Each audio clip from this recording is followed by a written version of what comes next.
Thank you for this day, Spirit. Thank you for this day.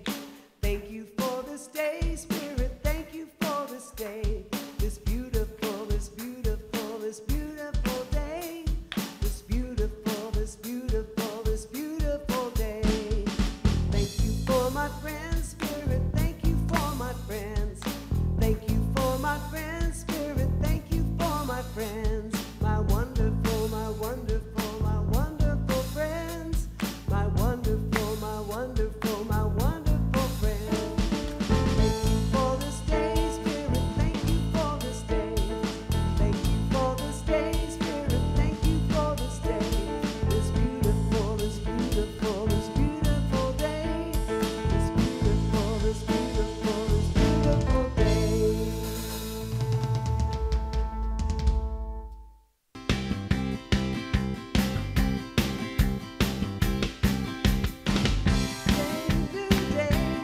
New day,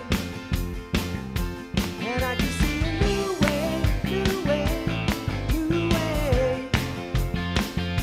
It's gonna be good, gonna be good, gonna be good. 'Cause everything is new today. Things make softly, softly, softly. And I can show you my way, my way, my way. It's gonna be good, gonna be good, gonna be good. 'Cause everything is new today. Woo. Oh, Edie, you can do louder than that. All right. Good morning, everyone, and welcome to the Center for Spiritual Living here in the heart of Las Cruces, where our vision is a world and loving partnership for the good of all. I'm Reverend Bonnie, the community spiritual leader here, and it is always wonderful to see people. And I want to welcome some folks visiting from Arizona. Thanks for joining us this morning. I think I recognize everybody else in the room, so thank you all for being here. And they already got their visitor packet. Please make sure your phones are on, off, or vibrate.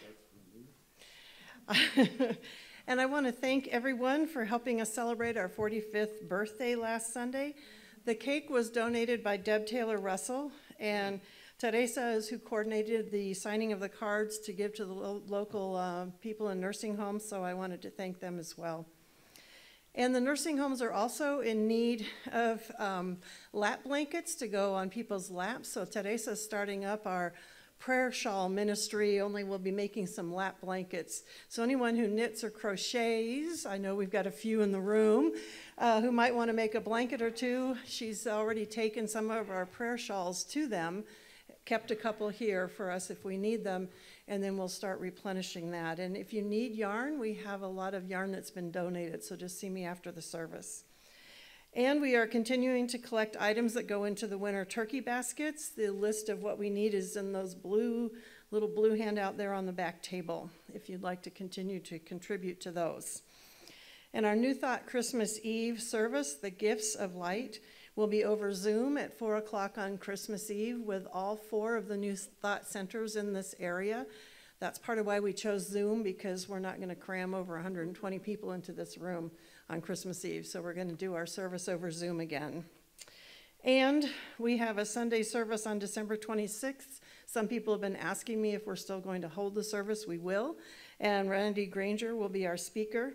And then we will be gathering here for our World Peace Meditation at 5 a.m. on Friday, December 31st. We'll be joining with people meditating all around the world for world peace at that time. I know some people prefer to sit up in their bed or lay down in their bed and join us that way, but we will be here in person at 5:30 or 5 o'clock on Friday the 31st. And breakfast after. And breakfast, we usually go out for breakfast after.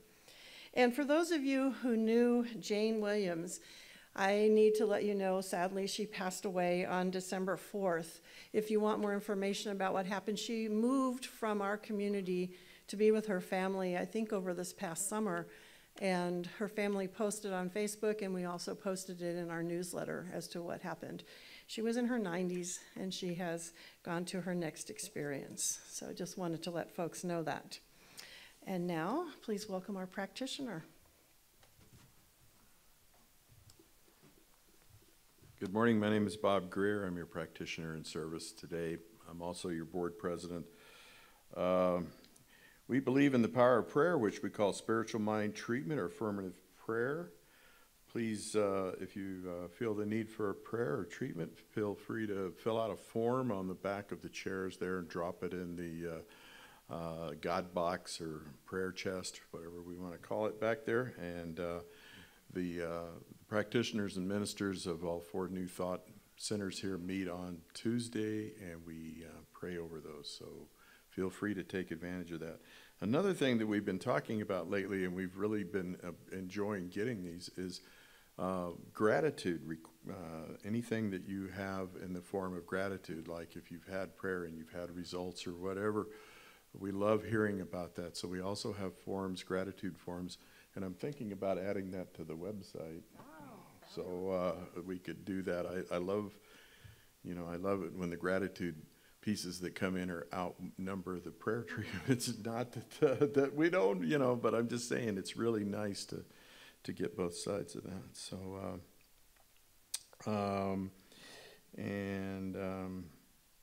also, if any of you would like to have a quick prayer treatment after service, just find one of us here wandering around in our, well, there's 2 of us for sure, and we'll be happy to give you a quick prayer treatment. And at this time, I have a quick little announcement before I get into the rest of it. It's a special day today because we are celebrating our beloved Bonnie. This is 10 years that she's been ordained as a minister in our movement, 9 years serving this community, and 7 years as an official. So thank you very much. Reverend Bonnie, you demonstrate the full spirit in action, and we so much love you and appreciate your... You're going to make me cry.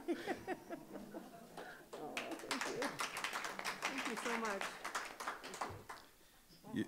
It's, having worked with her, she's an amazing, everything she does in consciousness for this center, and it's just a beautiful thing to watch. All right.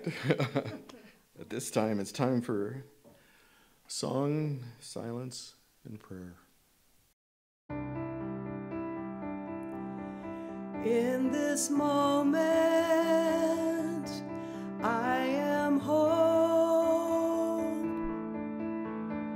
Hope is this moment. Hope, hope, hope. This moment is what I am. In this moment, I am light. Light is this moment. Light, light, light. This moment is what I am. In this moment, I am still. Still is this moment. Still, still, still. This moment is what I am.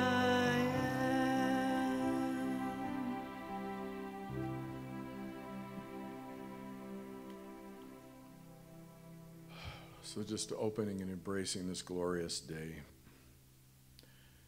knowing that Spirit is right here, right now, that there is one power, one presence that is in and through all things. Call it God, call it Spirit, call it divine intelligence, whichever you choose. It is just the beginning and the creative process in all things. And I know and recognize and embrace that I am one with that power, that I am a unique expression of that power, just like a grain of sand on a beach or a drop of water in the ocean, an individual yet part of the whole, knowing that there is nowhere where this presence is not. So grateful to be able to gather here today, to be able to celebrate this truth, this teaching,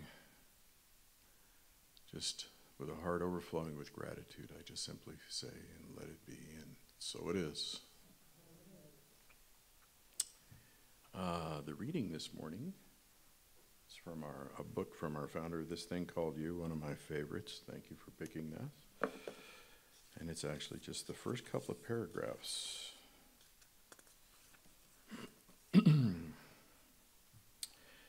You, like all others, are seeking the joy of living. You wish to be needed, to be loved, to be included in the great drama of life. This urge is in every individual. It is everything. The rose exists to express beauty. Root and branch conspire with nature to give birth to blossom. An artist will starve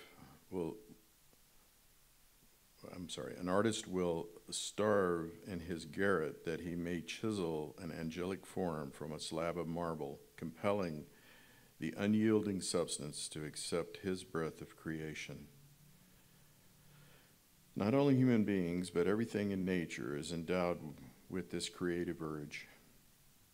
When moisture is precipitated in the desert, receives it with gladness and breaks forth into a song of creation.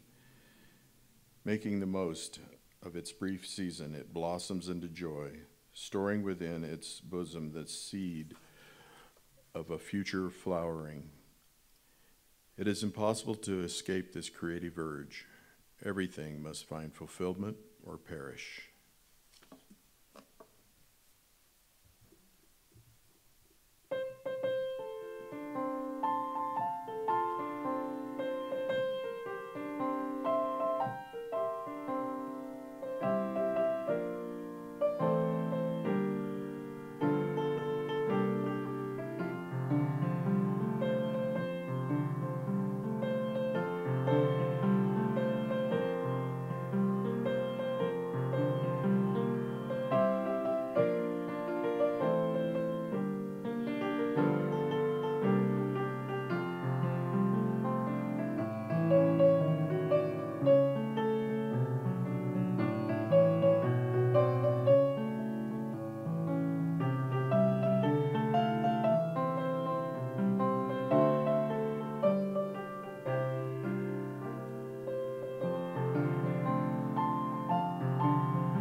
I know there's a winter wonderland somewhere. Thank you, Mary Lynn. We get to enjoy this beautiful sunny weather, even if it gets cold here. But we're always reminded and holding in our hearts those people that are experiencing severe weather around the country right now as well. So thank you, Mary Lynn, for that beautiful rendition. So today, our speaker is Yvette Trujillo, and we are always grateful when she can come down and speak to us. She has been a student of New Thought for over 20 years. She's a musician, a religious science practitioner, and a ministerial student. Yvette's mission is to reveal humanity's inherent compassion and loving kindness, and I'm sure you will see the evidence of that in her speaking. Welcome, Yvette Trujillo.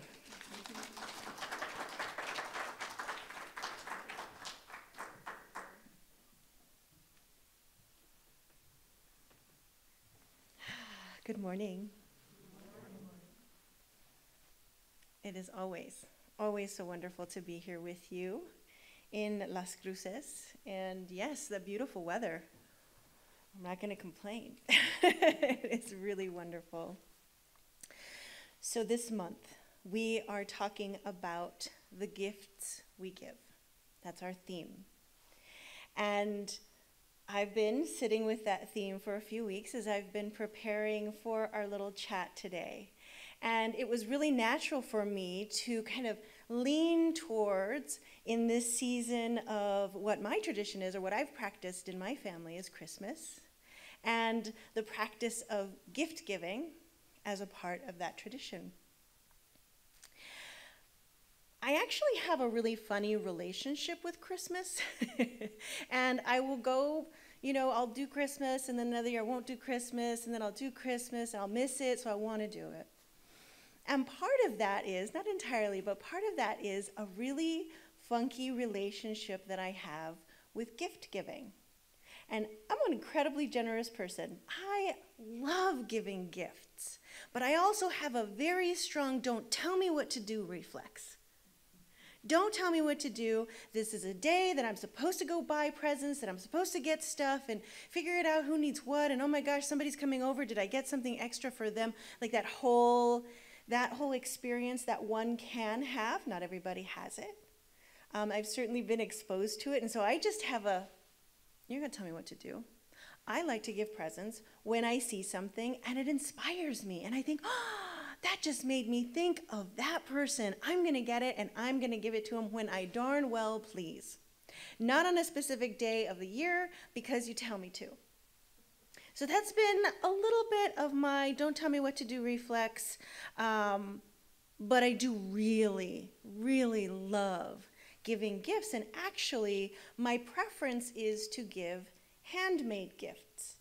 I love making things to give to someone, which is quite interesting because I don't and have not considered myself, I guess I shouldn't say I haven't considered myself to be a very creative person. So I make gifts, I love making gifts, and I give them. It's a lot of fun.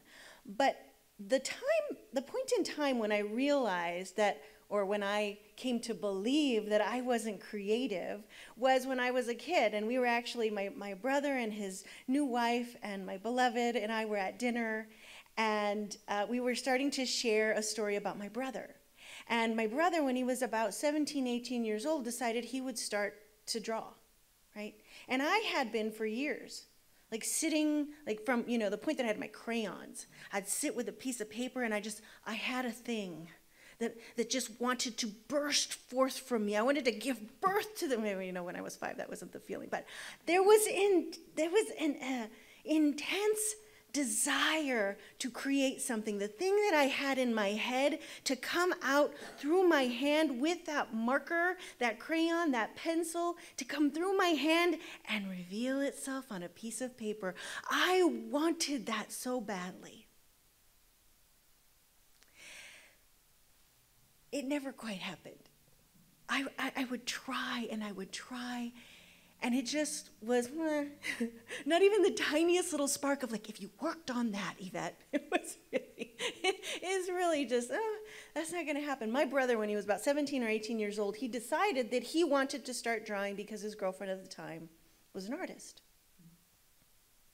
He picks up his pencils and draws, and it's beautiful and it's magnificent, and it's like these birds and these aspen trees and the shadows. I'm like, are you kidding me? You just picked up the pens. That doesn't make any sense. So I was really frustrated. We were making fun of him because we're like, oh, Ronnie's the favorite and Mom still has his picture up. So that was where that whole story came from. But it reminded me that I came to a decision at that time that I just wasn't creative. I wasn't creative. My brother had it. I thought if he had it, then I should have it, but I didn't. Well, interestingly, just after we had that conversation walking down memory lane with my brother and laughing, a friend of mine, an artist friend of mine that lives in Santa Fe, her name is Robbie Firestone, reached out to me and said, happy belated birthday, and just said a couple of things. She said, by the way, check out my website. I have a new website, and see the new stuff that I've done. So I clicked on the website, and I started scrolling, and I promise you, it actually took my breath away. Those paintings were so beautiful.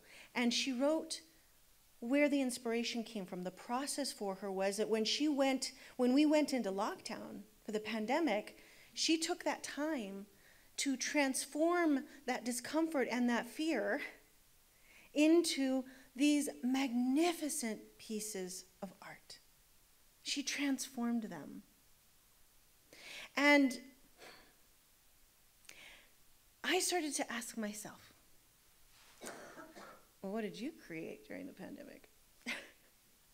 What did you transform? What did you do with that pain and that heart and that struggle? Look at what Robbie did. These beautiful pieces of art that were on this website, these scrolled and scrolled and scrolled for days, and they were each magnificent. And then there was this hefty price tag at the bottom of each of them. Wow, this is what she created. What did I do? I didn't make any artwork. We all know how the drawing thing went. I didn't write poetry, didn't write a song. I felt like I had nothing to show for the challenge that I had the potential to transform through creating something. And for a split second, I got that feeling again of, kind of, ooh, sorry for myself. I'm not creative. I didn't do good enough. And there was a tinge of shame in that. I didn't do well enough. But thankfully, I've been doing a little bit of work since I was about 14 or 15 and felt that way about my brother. And pretty quickly after I had that thought of what did I do, I thought, well, that's crazy. I'm not creative? Are you kidding me? I absolutely know that as human beings, our nature is to create. I know that. For a minute, I forgot it because I was thrown back into a familiar situation of comparing myself, which I should never do. We should never do. We cannot not create, y'all. It is impossible for us not to create. We are created in the image and likeness of the divine, right? We are made of it, we are made from it, and it creates. So do we. There's no other way around it. We do it. So who are we? And who are we being in the gifts of our creativity? Because when we are creative, when we are doing the thing that we do because we're human beings, made in the image and likeness of the divine, we are creating. And when we create, we are giving a gift. It is the gift of ourselves. Just like I liked to make my handmade gifts. I'd make jewelry, I'd do funny little things with gloves and washi things for my nieces and just crazy stuff that I would come up with. In that same way that I would make something and give it to the people that I love for Christmas, we are each always creating. And imagine that if you were always creating in your interactions, for example, with people, that it was a gift and you were handing it over. Here you go. Have a wonderful day. Or here you go. have a blank day. It might not always be wonderful. That might not always be the sentiment. But how do we even know that that nature of ours is the nature of the divine? So I want to read to you a quote from our founder, Ernest Holmes, from the textbooks, The Science of Mind, and this is from page 80. If we study the true nature of man, then we shall have delved into the real nature of God. If we study the true nature of man, then we shall have delved into the real nature of God. And the opposite is true, right? If we delve into the true nature of God, we are delving into the true nature of man. Another quote from Science of Mind. Man is made out of and from life. As effect must partake of the nature of its cause, so man must partake of the divine nature from which he springs. We did not create our nature. We cannot change its inherent reality. We are what we are, and we use this nature for better or for worse. Being what we are, there are certain responsibilities that go with our natures. Certain obligations of our thought, certain obligations. If our thought is creative, and if we have selectivity, that is volition and choice, and if we are unfolding to a discovery of our true nature, which must already be perfect, then the obligation and responsibility of this nature could impose freedom or bondage upon us temporarily. But our bondage cannot be real from the standpoint of the absolute. And that's from page 107. So from my story before of my experience, I experienced the gift giving at Christmas time as an obligation. And so I resisted it, right? And from my experience of resistance, I then experienced the bondage of that obligation. Rather than, which is what it really is for me, truly, truly, truly, this wonderful opportunity to express my true nature. When I start creating gifts for Christmas, y'all, I get so excited. I forget to eat. I don't know what time it is. I'm pulling the beads and the crystals and the glue and the paper. I mean, I'm a little kid in the craft section of, when you're doing arts and crafts. I get lost in it. I love it so much, and yet don't tell me what to do. I'm in bondage, and who put me there? I did it. Because I had this idea of the obligation that I had to do it, rather than looking at the opportunity that I had of giving myself as a gift. That I was the gift. So, we must partake of the divine nature from which we spring. What do we spring from? What is that divine nature? We're so blessed here. In this beautiful state and in this beautiful city, it is easy to just take a moment and look around at the magnificence of where we live. Yes? I mean, last night I was up in Picacho Hills at my brand new nephew's graduation from college. My brother just got married.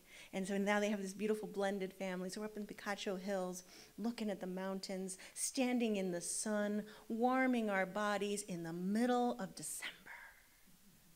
Looking out on a field that had just been plowed and imagining there's going to be a seed planted in there. And then there will be water, and there will be sun, and there will be nutrients, and that seed will transform into a plant. And that plant will be harvested, and it will go to the store, and I will buy it, and I will eat it. And it will feed my body. And my body will get to do all the things that my body does to have me be right here, right now.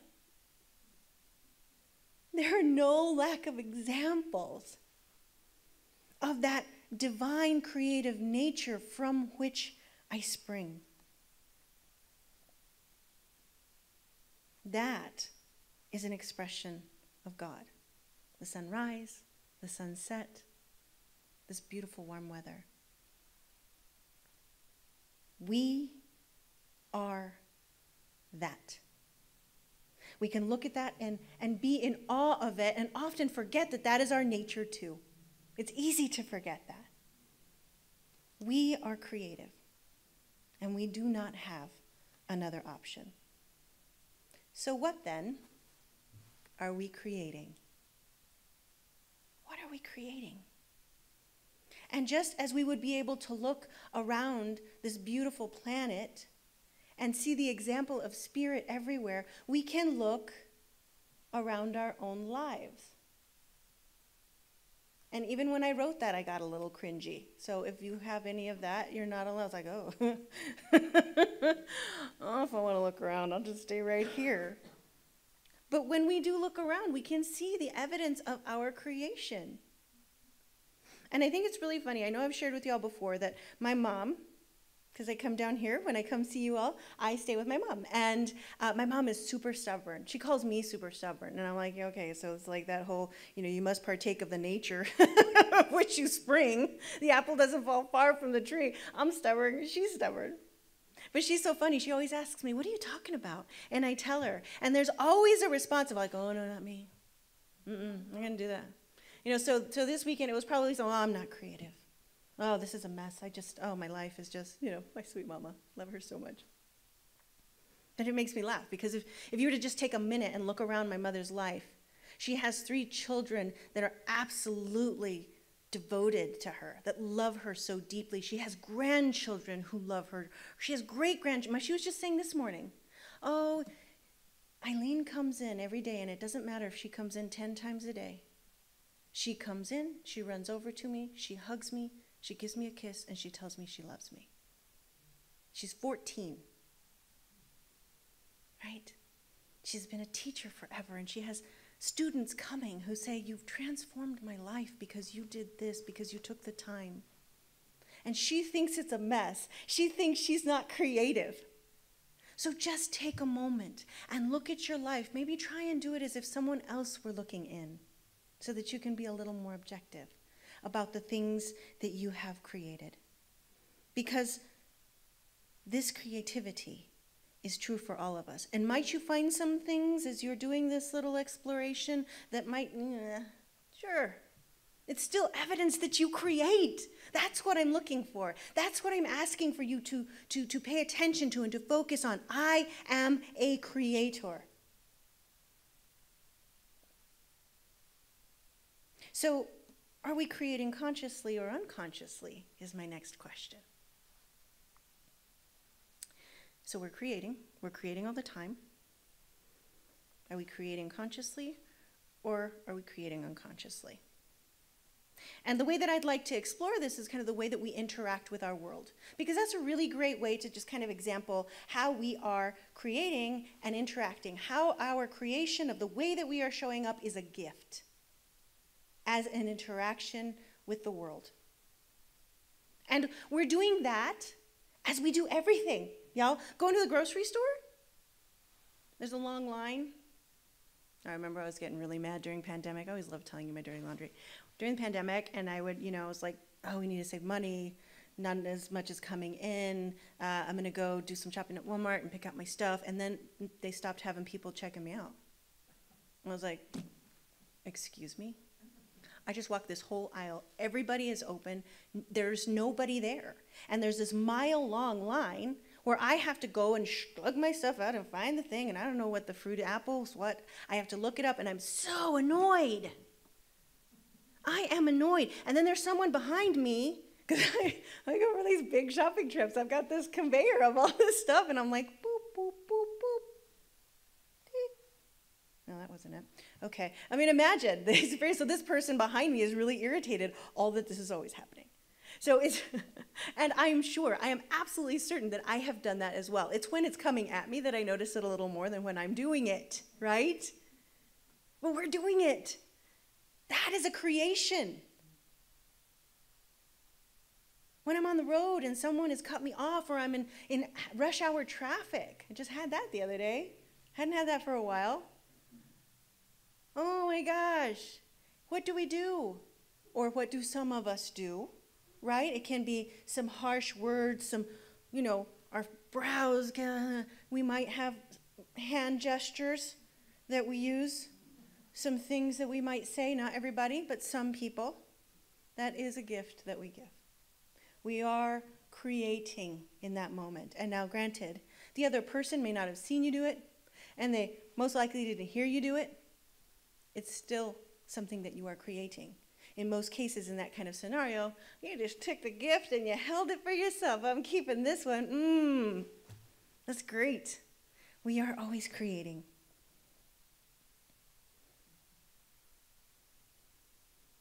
So if we stop to consider that if what we're creating, and we're creating all the time, is our gift to life and to the world, is what you are creating actually what you want to be giving? And I know y'all, things are challenging. They've been challenging for a little while. I know that. Lines at the grocery store, not enough wait staff, on and on and on and on, which just means we have so many more opportunities to be at choice. What are we choosing to give today? And I'd like to push you to get to your ideal. I want to be nice, I want to be friendly, I want to be compassionate. That's great, that's lovely. I'm all about loving kindness and compassion. But what is your ideal of the way that you want to interact with the world? And that might be compassion, that might be friendliness, that might be kindness, but it can also be vulnerability. It can also be honesty. The way that we show up in the world is our gift to the world. What is our ideal? What do we want to give? And where do we want to give from? Sometimes being honest is what we're called to do.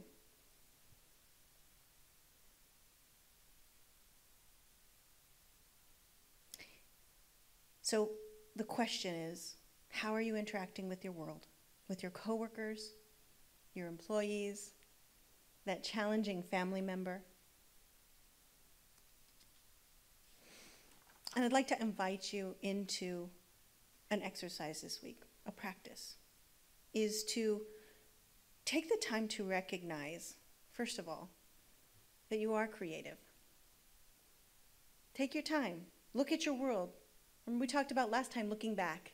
Take a look and see what you have created in your life.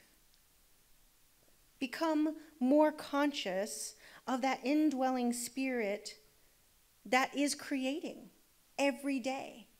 Just turn your attention to it. How do you do that? Well, you give it effort and you give it time. I'm going to consciously pay attention to my thoughts and to the way that I'm interacting in the world, and I'm going to pay attention and know that when I'm doing that, I am giving a gift, the gift of me.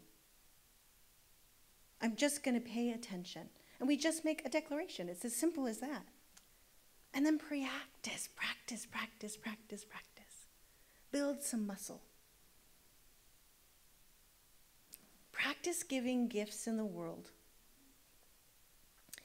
that you would be willing to stand in front of the person that you gave it to. Wrap it beautifully, and then watch them receive it. What would you want to feel like as you knew that you were giving that part of yourself as a gift?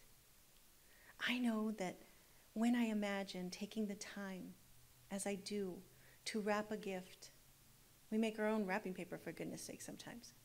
Like taking the time to tape and fold, and what did I get? And it's something valuable. And I give it, and I'm proud of it. How is it that we begin to engage with the world, to become conscious, to give of ourselves in a way that we would be so happy to hand that gift over? That's my invitation for you this week, to recognize that you are the gift that you create. You do it every single day of your life, just as the sun rises and sets. And so let's pray.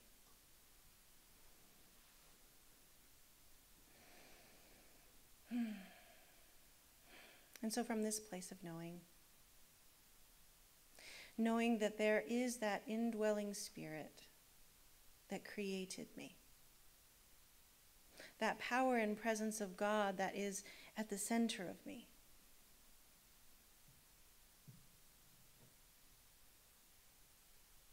I know that I am made of it, and that as I engage in the world, it is that divine, precious spirit that is living me, that is experiencing me, that is loving and living in this world.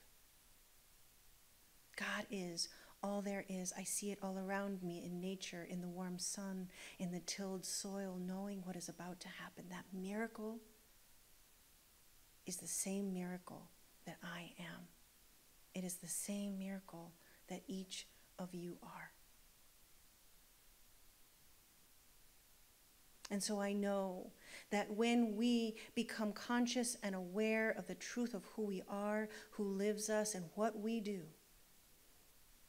I know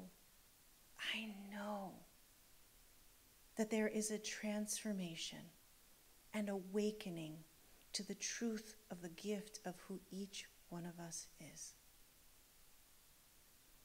I know that we come alive with intention and that spark of creativity and all the infinite ways that we can give ourselves away. I'm so grateful for this opportunity. I'm so grateful to know that we can wake up and that we can become more aware. I'm so grateful for this opportunity to know and remember the truth of the divine once again and the nature of this amazing law. And so with great gratitude, I take my word, all these words that I have spoken and the intention within them, and I release them into the law, into that law that can only say, yes, yes, my beloved. Yes, my beloved. Thank you, God. And so it is.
Thank you, Mary Lynn. It's wonderful to hear you playing the piano again.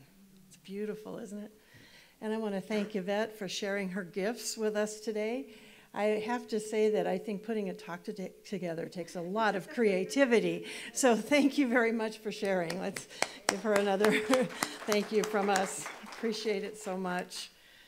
And so we are a tithing community, and instead of passing something around hand to hand, now we have the plates at either door as you leave to put in an offering if you would like. And 10% of that this month is going to CASA, the Court-Appointed Special Advocates.